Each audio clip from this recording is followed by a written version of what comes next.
explico más o menos? Hay otros estímulos que pueden activar a la célula parietal gástrica. Lo vamos a ver en la siguiente clase. El principal, acetilcolina. ¿De acuerdo? Ok.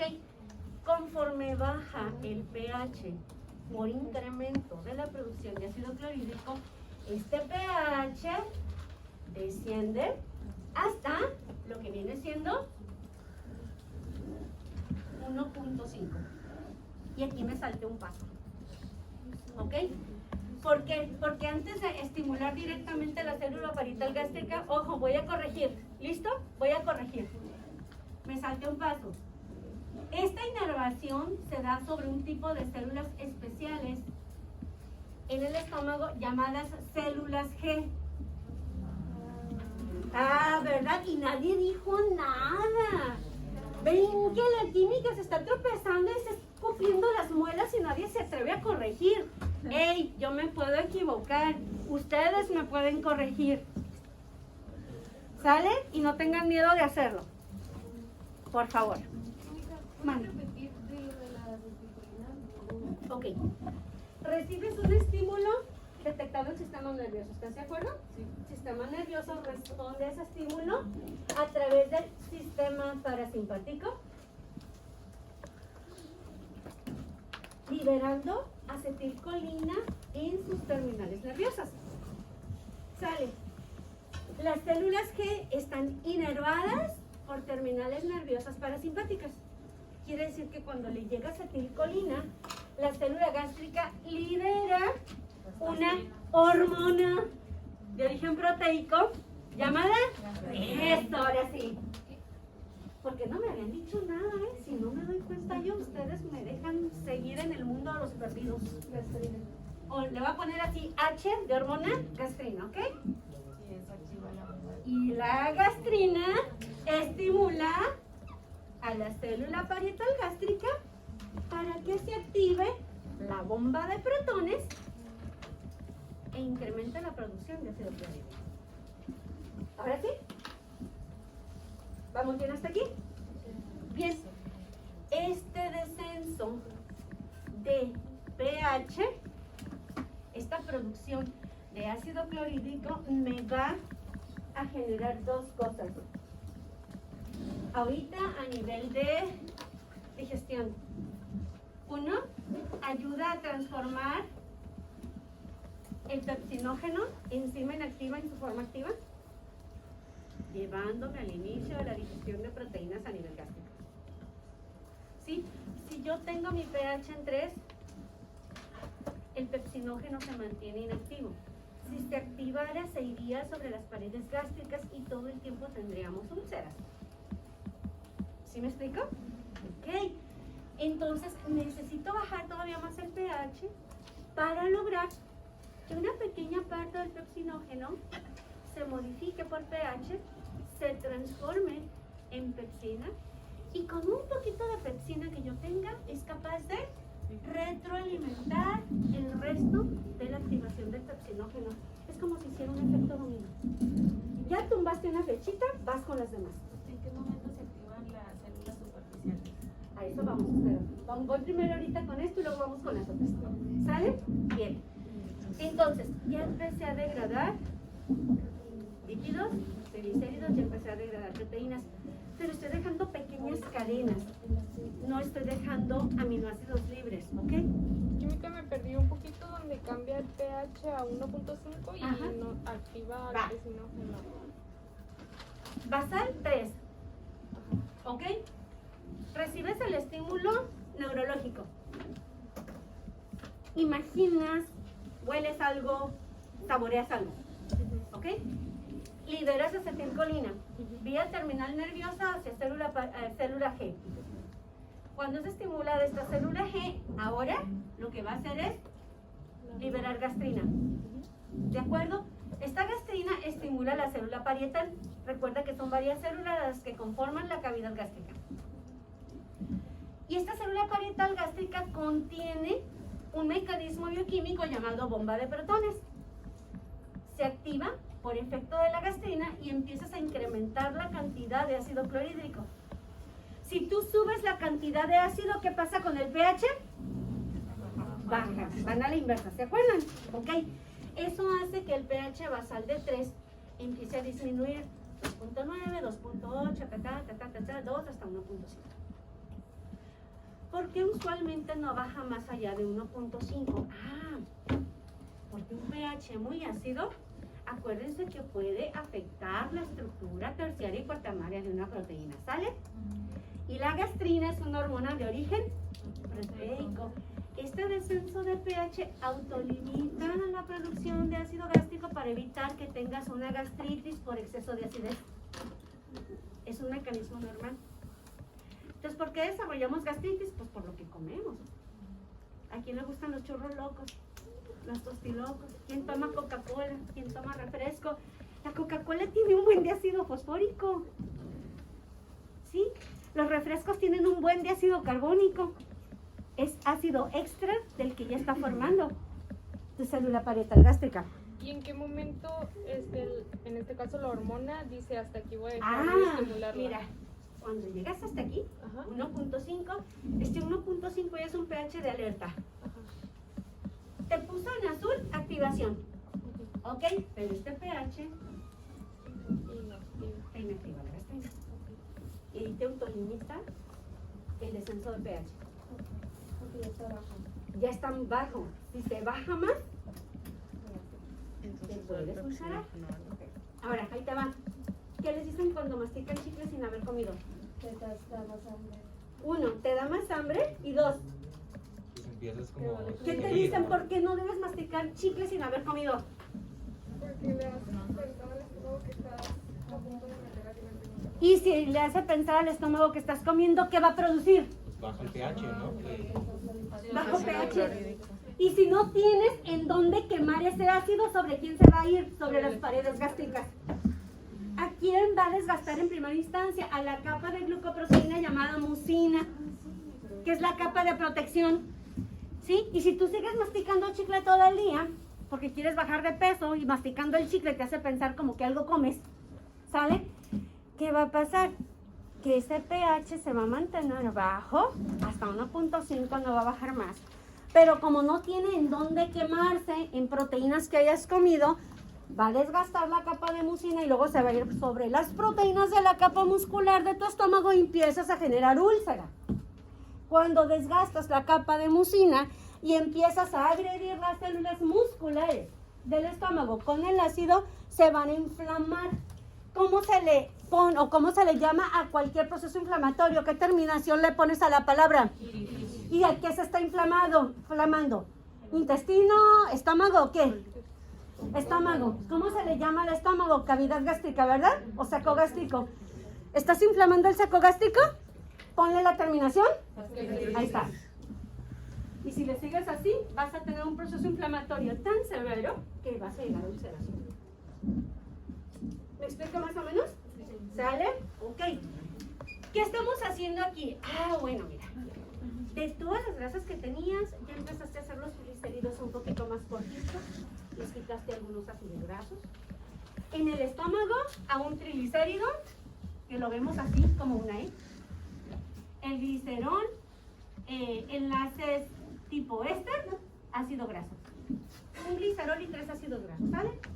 Aquí en el estómago le quitas solo un ácido graso. Te quedan 2. Hay que terminarlos de soltar. Pero no sucede en el estómago. Va a suceder en el intestino. Lo que son las cadenas de aminoácidos, grandes cadenas de aminoácidos, las vas a partir en fragmentos. Oligopéptidos y péptidos y dipéptidos. Pero no has dejado la proteína completa en forma de aminoácidos, en forma de unidades constituyentes, ¿ok? Y yo necesito que un polisacárido como un almidón termine en unidades de glucosa para que se pueda absorber. No ha sucedido hasta aquí. Ese almidón lo dejé en pequeñas cadenas, ¿sí? Si tú te comiste albúmina, te comiste un huevito, o comiste actina y miosina, aquí como la compañera que se echó su taco de birria. Actina, miosina, estos forman parte de un bistec, ¿ok? Carne, lo voy a poner. ¿Sí? ¿Qué más comiste aquí? Colágeno, entre otras. Necesito que todo esto quede en unidades constituyentes. ¿Cuáles son las unidades monoméricas de una proteína? Aminoácidos. ¿Sale? Y necesito que los triglicéridos que tú te comiste terminen en forma de ácidos grasos. En esta forma ya van a sufrir un proceso de absorción. Van a entrar a lo que viene siendo el enterocito. Y del enterocito van a pasar hacia torrente sanguíneo. ¿De acuerdo? Y ya en torrente sanguíneo se van a distribuir hacia las diferentes células somáticas en un proceso llamado asimilación. Y ya estando ahí en las células, ahí es donde empieza el verdadero metabolismo.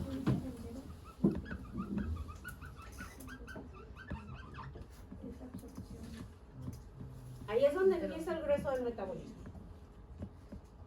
¿De acuerdo? Pero no hemos terminado de digerir. Cada uno de estos procesos digestivos lo vamos a ver paso a paso más adelante. ¿Ok? Ahorita estamos viendo generalidades. ¿Qué pasa cuando el alimento sale del estómago y llega al intestino? ¿El intestino tiene capa de mucina de protección para pH? No en la cantidad suficiente. Sí tiene, pero bien delgadita. No como la cavidad gástrica. ¿Qué pasa si tú le avientas hidrogeniones a un tejido que también está constituido por proteínas? Lo vas a desnaturalizar. ¿De acuerdo? ¿Qué hay que hacer? Neutralizar el exceso de ácido. ¿Cierto? Sales de lo que viene siendo estómago, aquí viene tu alimento en proceso, llegas al intestino. El pH, los hidrogeniones libres estimulan a los enterocitos y esto hace que el intestino libere dos hormonas hacia torrente sanguíneo. Cuando el alimento ácido ingresa al duodeno, que es la primera parte del intestino delgado conectado con el estómago, el duodeno no tiene capa de mucina suficiente para resistir el pH.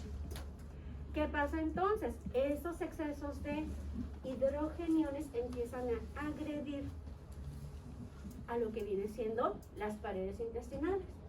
Y esta agresión provoca que este intestino a nivel de duodeno libere dos hormonas proteicas. Uno, colecistoquinina, CK, colecistoquinina, y número dos, secretina. Las dos van a estar en torrente sanguíneo y van a llegar a la irrigación pancreática, que es una glándula anexa del sistema digestivo y que participa en su digestión. Díganme. No, está bien, creo que lo voy a decir ahorita. Ahora, estas dos las voy a poner aquí con un asterisco para no hacer tanta línea. Estas dos van a estar en torrente sanguíneo y llegan a estimular al páncreas exocrino.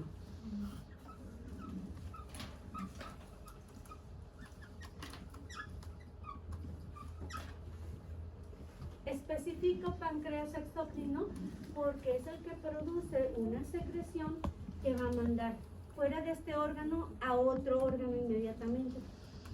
¿Sí? El páncreas exocrino, ¿qué hace? Sintetiza bicarbonato de sodio y sintetiza enzimas digestivas.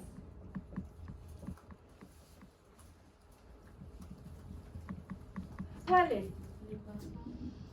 Vamos a ponerlas como prolipasas. Entre ellas vamos a tener, algunas son pro. Aquí tenemos la lipasa, la colipasa. ¿Qué otra? Amilasa, alfa amilasa. ¿Y qué otras? Ok, pepsin y somaltasa todavía no, mi amor. Esa está más abajo. Aquí el Procarboxipeptidas. páncreas, las propeptidasas en conjunto.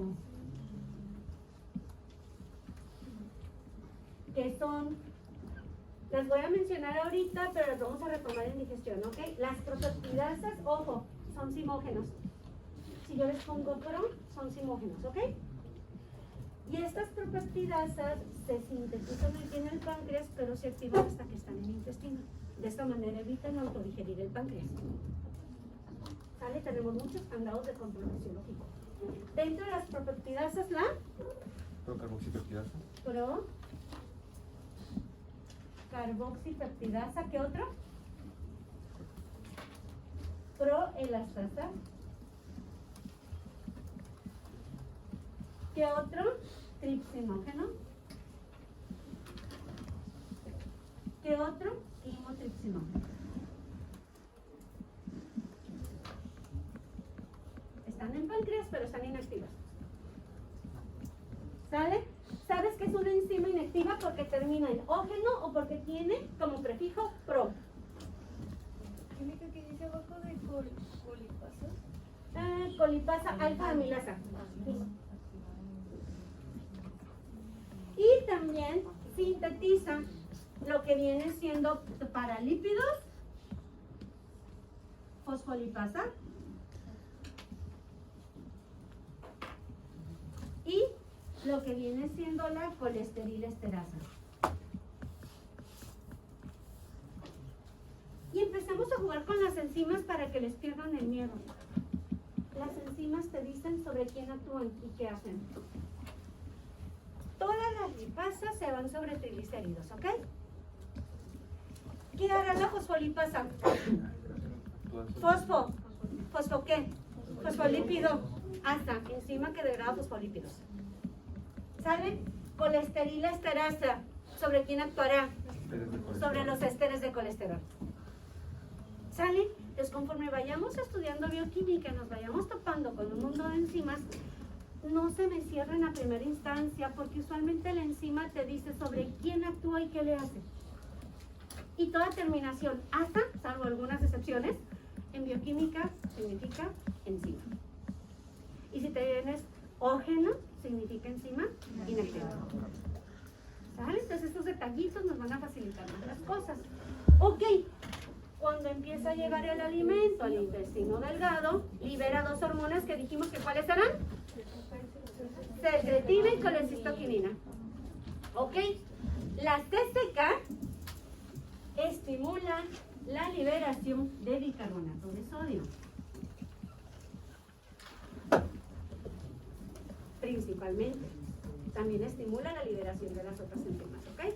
Pero es más específico para bicarbonato de sodio. Y la secretina estimula la liberación de las enzimas digestivas hacia el duodeno.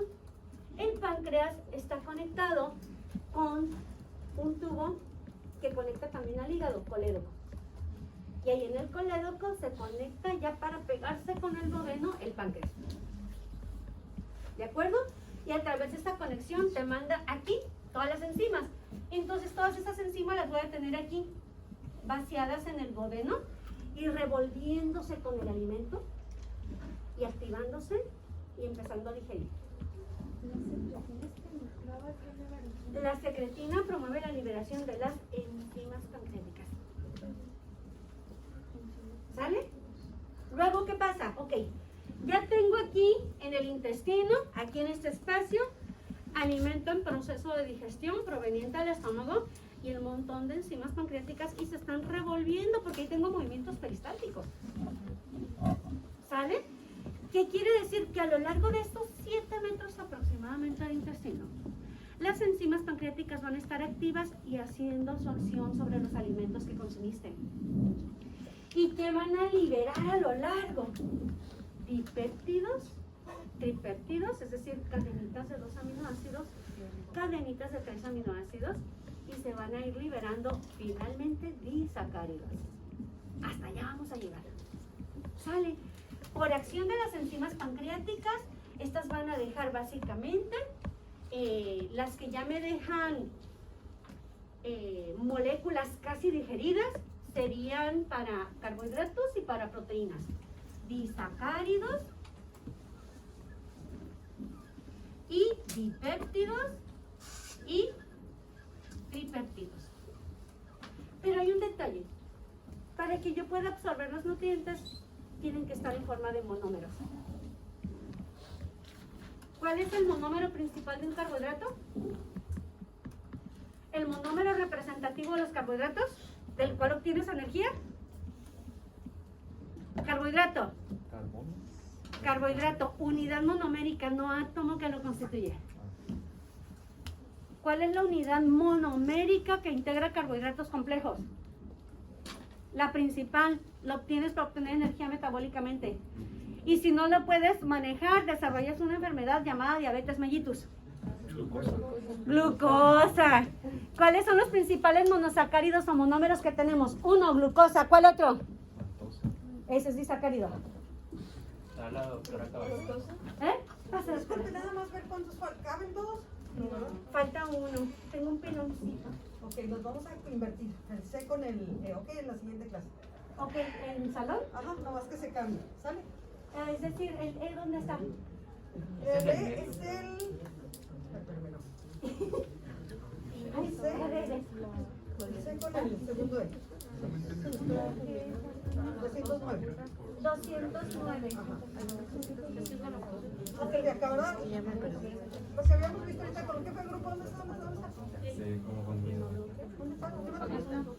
Sí, entonces cambiarse nada más con aquí, con los que están en el salón grande. Acá, 209 está bien seguido. Gracias. Para que puedan caminar. ¿Sale? ¡Yay, win! Ok, va. Te seguimos. ¿Qué hora es? Falta el 12. Ok, va. Se alcanza. A grosso modo. Ok. Principales monosacáridos. 1, glucosa. 2, la lactosa. 3, fructosa. Son los principales. Hay más, pero son los tres primeros. ¿Qué quiere decir? Que estos disacáridos tienen que quedar en unidades monoméricas para poderse absorber, poder pasar de intestino al interior de la célula entérica y salir del lado vasolateral hacia el sistema mesentérico, ese monosacárido fuera del intestino hacia sangre. ¿Ok? No pueden entrar disacáridos, la puerta es chiquita. ¿Sí? Las puertas o los transportadores llamados GLUT solo pueden o permiten la entrada de un monosacárido, no de dos pegados. Es imposible que entren. ¿Sale? Es como si ustedes se quisieran salir por la ventanita del baño, pues está en chino. ¿Verdad? Si las ventanitas son chiquitas, o sea, no cabes. ¿Ok? Ahora, los dip y tripéptidos también tienen que entrar como unidades monoméricas. Unidades de las proteínas, aminoácidos, esas son las unidades monoméricas. Tipos de aminoácidos por clasificación a grosso modo. Aromáticos, ¿sí? ¿Cuál nos sacas? Bueno, aromáticos, vienen benceno, catiónicos, aniónicos, ramificados, ¿sale? Aquellos que son solubles completamente, parcialmente solubles o insolubles en agua. Y para cada uno de ellos hay un transportador en especial que permite solo la entrada de uno. Hay unos canales específicos, por ejemplo, canales de cotransporte con hidrogeniones que permitan la entrada de dipéptidos, ¿ok? Se pueden meter dipéptidos al enterocito y usualmente dentro del enterocito se acaban de separar los dos aminoácidos y ¡pum!, vas para el lado sanguíneo. ¿De acuerdo? ¿Ok? ¿Quién va a hacer esto? Ojo, ¿qué características tenían las hormonas pancreáticas? ¿Dónde se sintetizaban? ¿Por qué se liberaban hacia intestino por la acción de qué hormonas? Secretina y colecistoquinina. Y quedaban revueltas en el alimento, ¿cierto? Ok. Las enzimas que se encargan a nivel intestinal de separar los disacáridos hasta unidades constituyentes y de separar di y tripéptidos hasta unidades constituyentes tienen una diferencia con las enzimas pancreáticas. ¿Siguen siendo proteínas? Sí. Es la naturaleza de una enzima, solo que en lugar de que se sinteticen y se suelten a un espacio, se sintetizan en el enterocito, pero se expresan en la membrana como si fueran receptores.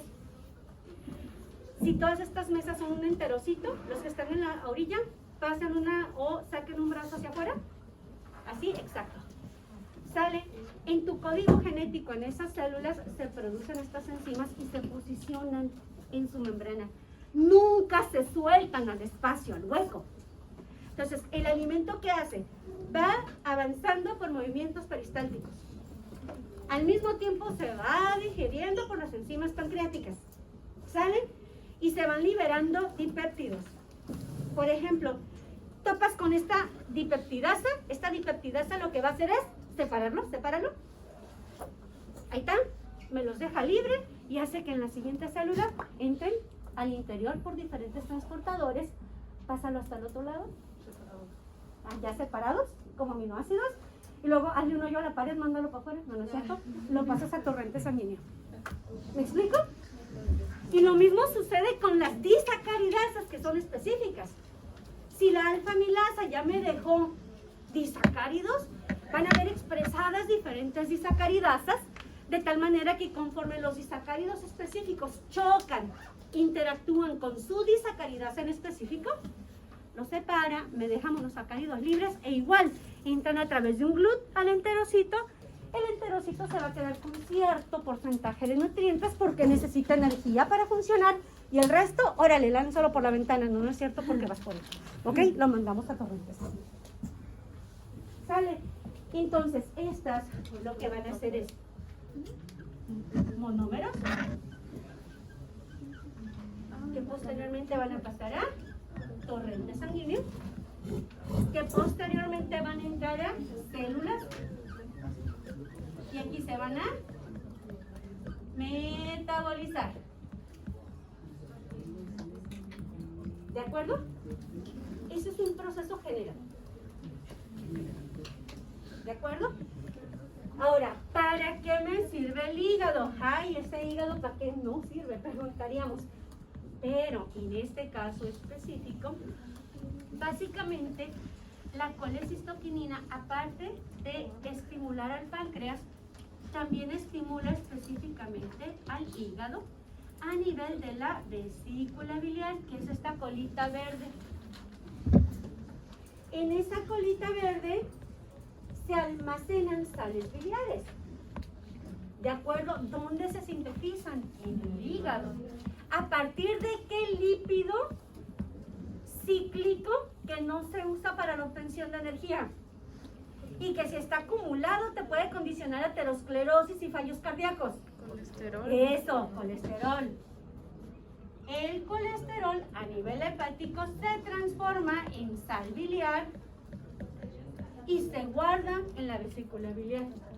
Y cuando consumo algún alimento y tengo disponible colecistoquinina en torrente sanguíneo, esta estimula la vesícula biliar hasta que se contraiga y pase a través del colédoco hacia el intestino delgado, hacia duodeno, para emulsificar grasas y permitir que las enzimas de tipo lipasas, lipasa, colipasa, fosfolipasa, colesterol-esterasa puedan degradar y entonces se pueda absorber.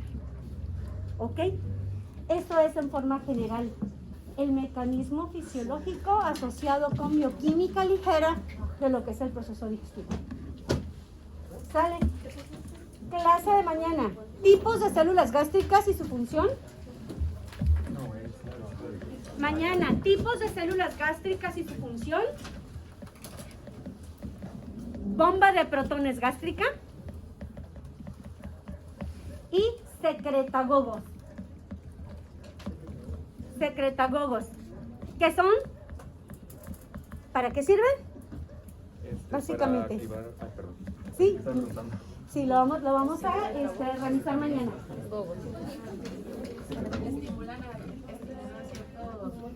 Se liberan de alguna parte y estimulan otras, ¿no? Química. Exactamente. Entonces, eso vamos a ver el día de mañana y vamos a ver cómo funciona. Me perdí en lo último que dijo la CCK que estimulaba el hígado. Ajá, ya ves que la CCK se va a liberar cuando al intestino le está llegando alimento, ¿están de acuerdo? Y eso, junto con la secretina, van a pasar a torrentes sanguíneos, y torrentes sanguíneos se irrigan por los órganos. Entonces, ¿en dónde tienen especial en el proceso digestivo? En el páncreas y en la vesícula biliar. En el páncreas, la CCK promueve la liberación de bicarbonatos para neutralizar el exceso de ácido. La secretina es más específica para hacer que el páncreas te mande enzimas digestivas, haciendo bien y que se revuelvan con la comida. Pero al mismo tiempo, de toda la CCK que tenemos en sangre, al estar disuelta en el calentador y tener de consumo, parte de la CCK estimula páncreas y parte estimula vesícula biliar. Y cuando hay suficiente CCK, entonces la vesícula biliar y te manda los seres biliares al duodeno para emulsificar las grasas. Es decir, que esas manchotas grandes de grasa se convierten en manchotas chiquitas, ¿sí? Y entonces las CCK pueden atacar más fácilmente y degradar lípidos. ¿Sí me explico? Órale, pues.